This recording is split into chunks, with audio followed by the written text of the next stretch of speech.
কতটা সক্রিয় ছিল?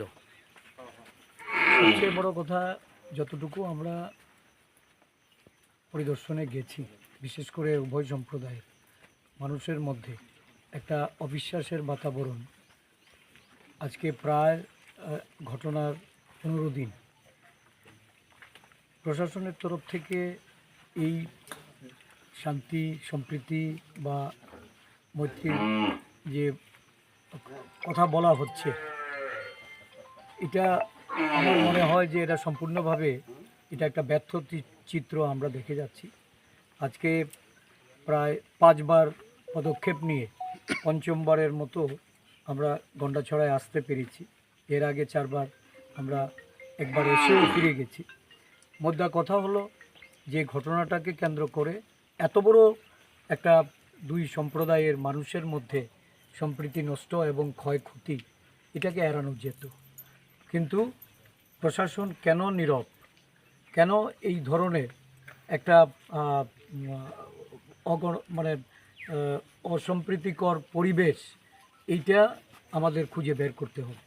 আমরা জনগণের সঙ্গে কথা বলছি, প্রত্যেকেরই বক্তব্য একটা, যে প্রশাসন যদি কঠোর হতো শুরু থেকে, তাহলে এই ঘটনা এড়ানো যেত। এবং এটা আমরাও খানিকটা প্রত্যক্ষ করে যেটা বুঝছি, যে একটা মেলাকে কেন্দ্র করে, কারণ এই মেলা যদি প্রশাসনের অনুমতি নিয়ে মেলা যদি বসে থাকে, তাহলে প্রশাসনকে মেলার আভ্যন্তরীণ বিষয়ে আরও বেশি নজরদারি করা উচিত ছিল। মেলার ইনসিডেন্টের পরে এখানে এই ধরনের একটা অবাঞ্ছিত ঘটনা ঘটবে, এটা অ্যাপ্রিহেন্ড করেই পুলিশ প্রশাসনকে সেখানে প্রস্তুতি নেওয়া উচিত ছিল। কিন্তু দেখা গেল প্রতিটা ঘটনাতেই গ্রামবাসীদের বা ক্ষতিগ্রস্ত মানুষের স্টেটমেন্ট যেটা উভয় সম্প্রদায়, যে প্রশাসনিক ব্যর্থতার দায় তাদেরকে সরকারকে বহন করতে হবে। এবং আমি যতটা বুঝেছি যে এই গন্ডাছড়া এলাকা, এটা দীর্ঘ সময় থেকে শান্তি সম্প্রীতি মৈত্রী জাতি উপজাতি সকল অংশের মানুষের মধ্যে একটা মেলবন্ধন ছিল, এটাকে ছিন্ন করার একটা গভীর ষড়যন্ত্র।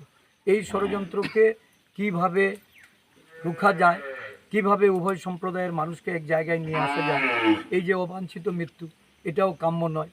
এই ধরনের একটা মৃত্যুকে কেন্দ্র করে এত বড় একটা হিংস্রতা, এই ধরনের ঘটনা ঘটেছে, গবাদি পশু থেকে শুরু করে যানবাহন মানুষের মালপত্র লুট হওয়া, এটা এই রাজ্য প্রশাসনের চূড়ান্ত ব্যর্থতা। কিন্তু আরও অবাক করার ঘটনা, যে এত কিছু ঘটে যাওয়ার পর প্রশাসনের কোনো উচ্চপদস্থ আধিকারিক থেকে শুরু করে রাজ্যের মুখ্যমন্ত্রী, রাজ্যপাল, তারা কীর্তন মেলা অমুক তমুক গিয়ে হাজির হন। কিন্তু মানুষের যখন আত্মের চিৎকার শুরু হয়েছে, মানুষ যন্ত্রণায় কাতর, মানুষের পাশে দাঁড়িয়ে মানুষকে, নিপীড়িত মানুষকে আজকে রিলিফ প্রদান করা দরকার, আমাদেরকে আসতে না দিয়ে তারা নিজেরাও না এসে, এটা কী বোঝাতে চাইছেন? এইভাবে একটা সরকার চলবে? আমরা এটা সহ্য করব না।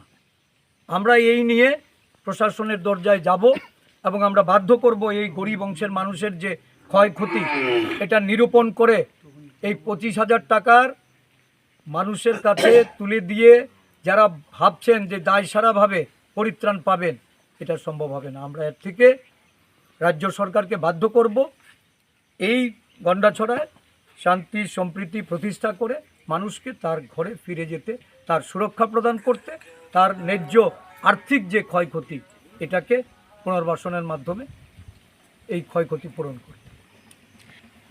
রাজ্য প্রশাসনের সর্বস্তরেই তো এই বিফলতা। সমস্ত একটা রাজ্য সরকার যারা পরিচালনা করছেন, রাজ্যের মুখ্যমন্ত্রী, উনি জানতেন না যে গন্ডাছড়ায় এই অশান্তির পরিবেশ বিরাজ করছে? 7 তারিখে একটা ঘটনা ঘটেছে, 12 তারিখে যখন মৃত্যু ঘটে, এই ঘটনাকে কেন্দ্র করে নিশ্চয়ই প্রশাসনের কাছে সমস্ত খবর ছিল। কে না জানতেন? আমরাও জেনেছি। আমরা ডিজিপির এখানে গিয়েছিলাম ওনার সঙ্গে মিলিত হতে, এবং আমরা ডিজি এলওকে জানিয়েছি, এআইজি, ল অ্যান্ড অর্ডার, এই সমস্ত বিষয়ে সাময়িক বিষয়ে তাদেরকে আমরা সতর্ক করেছি। প্রয়োজনীয় সুরক্ষা ব্যবস্থা করার জন্য আমরা শুরু থেকে জানিয়ে আসছি, তখনও তো গন্ডাছড়াতে কিছু ঘটেনি। এত কিছু জানার পর যখন ঘটনা ঘটলো, আজকে এত এত মানুষ শিবিরবাসী হয়েছে, তাদের মধ্যে নিরাপত্তাহীনতায় ভুগছে, এর দায়ভার তো সরকারকেই নিতে হবে।